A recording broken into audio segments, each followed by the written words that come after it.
Hello my Funatics, it's Fufu here for the Week 6 GBA Team Builder against Geo and the San Francisco GiEnteis. And this is my 6th match and I am yet to get a win. It's my only chance to get a win within the first half of the season. And so I'm pretty desperate at this point. I've really thought about this team and tried hard, so hopefully this is the one to do it. And I will show you what I am bringing. So Geo's team has got a number of interesting things on it, and I don't think either player has the matchup in this one because he has very scary threats like Manaphy, which is probably one of the things I normally am most scared of facing in league formats and things. Tailglow Manaphy is just such a threat, and this week isn't an exception, but I think I do have tools to play around it quite well with this draft actually. And then another thing is Mega Absol, which is really potent, very scary.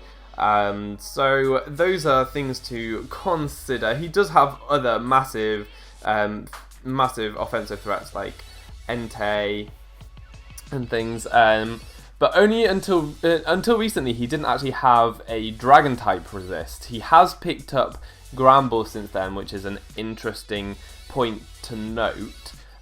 So going into this, the things that I was most scared of was one of them was Manaphy, and so I wanted a way to come in and deal big damage to that, revenge it hopefully, and that's why I picked Virizion. I wanted to use that to try and get some big damage on Manaphy, so I've gone with an Expert Belt Virizion. This thing, it doesn't OHKO a Manaphy from full, a Tailglow Manaphy from full.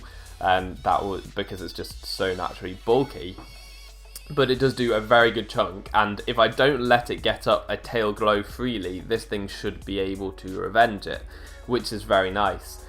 So I went with Leaf Blade. I thought physical would be better. If it's a Calm Mind one, this one would still be able to do damage to it despite it having some special defense boosts.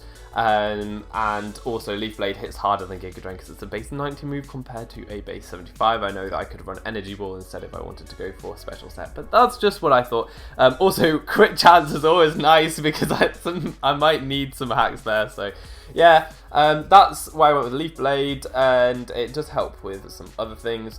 And the other attacking move I went for was Stone Edge because it hits Zapdos and it hits Entei, which might be things that want to switch in on a Leaf Blade. So I thought that would be really useful to do. I put Toxic on there because, again, if anything wants to switch into this, so any walls, then I can try and Toxic them. So things like maybe an Intimidate Gramble or a Cresselia, getting a Toxic on Crest would be fantastic. And then I went with Synthesis on the last slot. I didn't think that setting up Swords Dancers was particularly necessary with this thing, because Geo does actually have a Ditto, which is a very interesting Pokemon, and it does mean that people have to think about their setup mons. This Virizion set actually deals with Ditto very well because I can Toxic opponent if he wants to bring it in. I can Toxic it, and I can Synthesis up when he can't if he's Choice Scarfed. So that's pretty good. The EVs basically outspeed his Mismagius, which is the closest thing in speed, and then it's got max attack. I was quite hopeful that this Virizion would do some nice work.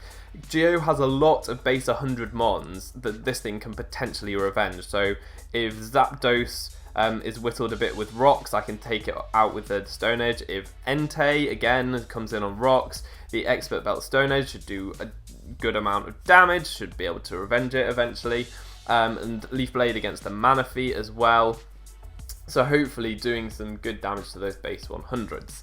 The next Pokemon that I wanted to bring was going to be Electress. Now Electress, I feel, in this matchup could potentially give me a lot of useful momentum, because it can switch in on Zapdos very freely and be able to Volt Switch around there, which is really good. And also, it's able to help with dealing with Manaphy. If it's a Tailglow Manaphy, it can take a +3 Scald or Surf, and then Volt Switch out, so getting that chip damage, which is all the damage I would need for Virizion to come in and then kill it and pick it off with a Leaf Blade. And that way I don't even lose any Pokemon. So hopefully that's the way it will go with the Manaphy. The other moves I've got on there, Flamethrower just to hit Chestnut. Giga Drain really just there for Regirock, so that I can take that on a bit better.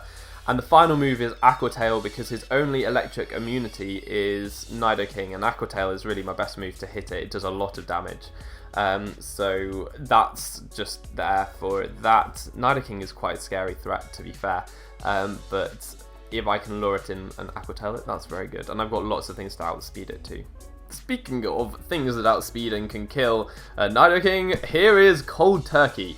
This Kyurem set is... with Kyurem so far, it's always really useful against the teams I bring it. Like, every time I bring it, it can do its job very well. I just feel like it dies so quickly. Maybe because I'm relying on it to take hits, which is not necessarily something it can do very well if it's life orbed and if it has to take rocks damage. So that's something I need to bear in mind. And so this week I gave it Never Melt Ice instead of Life Orb, which I thought was better. What I really do think is Gramble is coming this week, because I have lots of dragons and Gramble really is the only thing to stop me dragon spamming, because because I've got a special and a physical dragon in Dragonite and Kyurem, I can really pressure. So I felt Never Melt Ice would be a good item because it powers up my Ice Beam. It means that I can 2-hit KO pretty much any variant of Gramble, which is really great.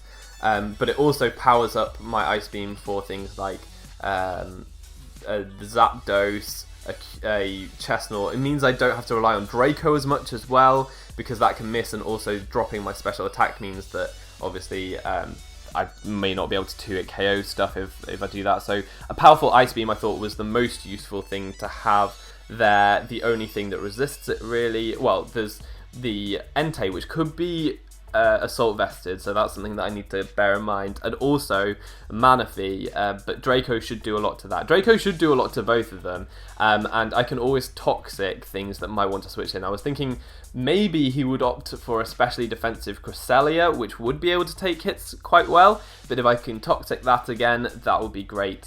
And I've got Roost on there just to keep that longevity, because I'm not taking Life Orb damage. I'm thinking I can hopefully try and keep this thing quite healthy, because it can take one hit from pretty much anything. It's so bulky, is Kyurem, with that base 125 HP.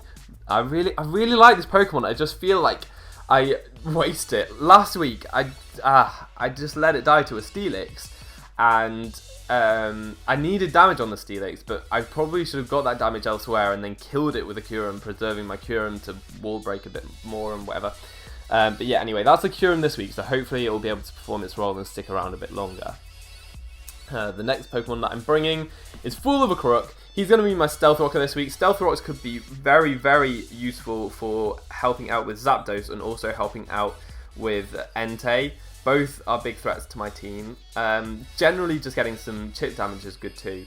The issue is that Geo has Absol, he has Mega Absol, and he has, so that's got Magic Bounce of course, and he has Zapdos, which is a very reliable defogger. So me managing to get my rocks up and keep them up will be a bit of a challenge, so that's something to bear in mind. I've gone with Earthquake and Knockoff because I feel like those attacks deal with most things. I need Knockoff really just as something to hit a Cresselia, though if it's Colbert, obviously that's not really going to do the job, but at least I do have 2 Toxic users, which is going to help out there. And Earthquake hits a number of different things, and is just a good stab move to have. And my final move, I went with Aerial Ace because he does have a Chestnut, and yeah, just to be able to hit that for some damage, and not have to rely on Toxicking it away or Flamethrowing it from a slower Electros. Well, I suppose I've got Ice Beam for that as well. But if I can lure it in and Aerial Ace it with this guy, that would be a much more preferable situation to arise.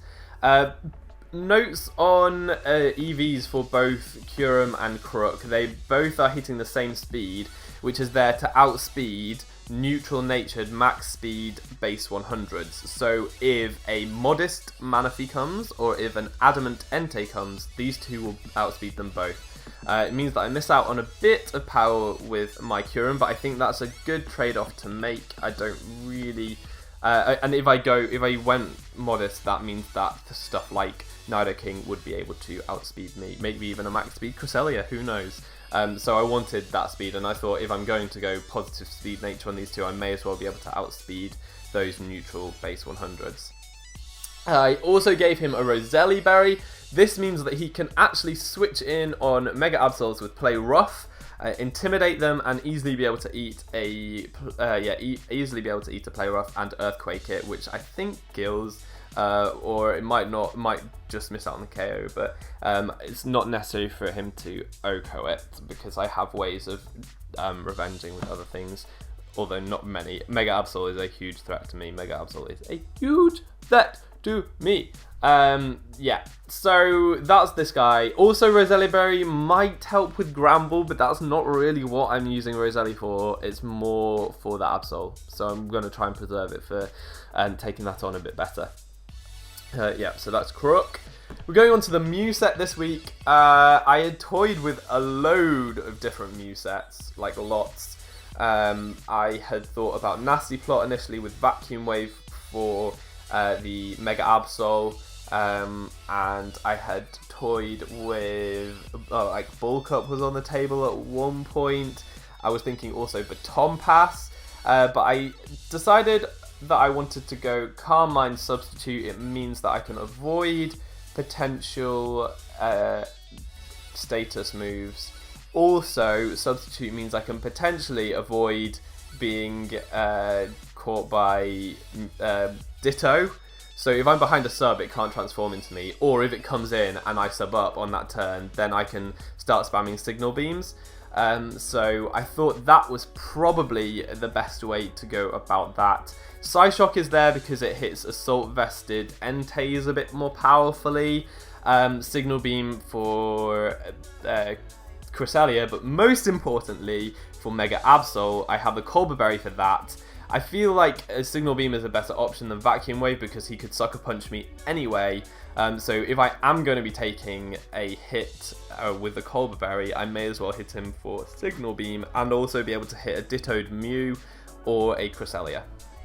And the EVs for this one, it's basically max speed to speed tie the base 100s and enough special attack so that at +1 I OHKO a Mega Absol that has speed enough to outspeed Virizion and the rest in HP. So that's the Mew set, and then the rest in HP just for bigger subs, I suppose.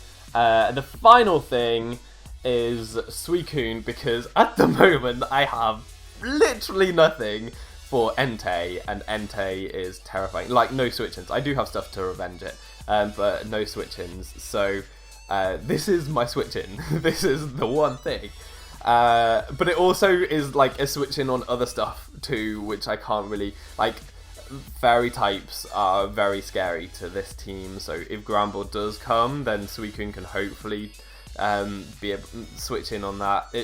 I'm thinking maybe like a specially defensive Heal Bella with Thunder Wave, or maybe a more defensive set for Dragonite, or maybe just Assault Vest, and this thing will hopefully be able to switch in on that. But yeah, we've got a Scald Roar set because I couldn't really do anything else. If Ditto came in, then Calm Mind wouldn't be ideal. Also, any other set, and Manaphy would be able to set up on me, and I can Roar Manaphy instead of letting it set up on me. So that's the idea with this team, and I really truly hope that it is enough for me to get that win, because I'm not happy with my win-loss at the moment. I think that literally all my matches have been very competitive. The one last week was kind of competitive, but Chimp had complete control. I'd say with the others that they've all been so close, and that they could have gone either way potentially. So I don't think my win-loss necessarily reflects the performance this season. Maybe reflects the draft, because I don't think it is the strongest draft. I was experimenting a bit more. But I think I'm getting a bit more used to it, and hoping that this team is the one to do it. I do quite like it. I think the Virizion set and the Kyurem set are things that I've kind of fine-tuned over time, and I now know, like, this Kyurem set I think is pretty decent. and I don't think that, yeah, I don't know, it remains to be seen. So keep an eye on my channel on Sunday so that you can see what happens. All that's left to be said is I've been foofootoo, you've been awesome, and hopefully see you next time. Goodbye.